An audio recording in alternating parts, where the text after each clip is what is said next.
Salut à tous. Vous voyez toutes ces médailles?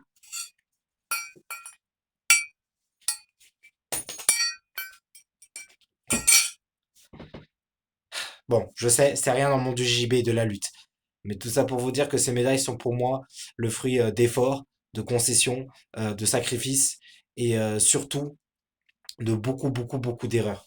Donc je vais vous dire mes conseils pour faire des podiums de façon plus régulière et moins laver le sol en compétition.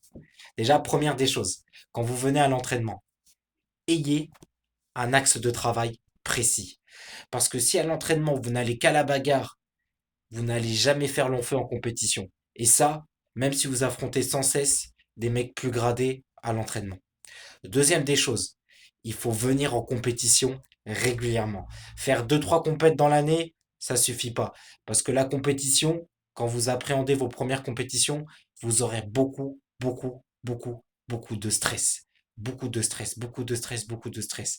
Et il n'y a qu'en allant en compétition de façon continue, de façon régulière, que vous arrivez à avoir beaucoup, beaucoup, beaucoup moins de stress. Et vous arrivez mieux à gérer. Parce que en allant régulièrement en compétition, vous apprenez à mieux vous connaître, à mieux savoir comment votre corps réagit, quelle routine fonctionne mieux. Et en troisième des choses, avant toute compétition, écrivez sur feuille un game plan. Écrivez un game plan dans votre tête et sur feuille. Vous mettez vos attaques, vos défenses et vos contres et vous ne dérogez pas à votre plan. Et surtout, écoutez les instructions du coach. Je sais que c'est difficile sous le coup du stress. Je sais que c'est dur, mais c'est le seul moyen. Dites-vous que votre coach est votre curseur. Il en sait beaucoup plus que vous, il en sait beaucoup plus que moi.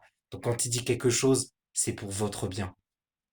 Voici mes conseils. C'était mes conseils pour laver moins le sol en compétition et pour mieux performer. Sur ce, ciao la compagnie.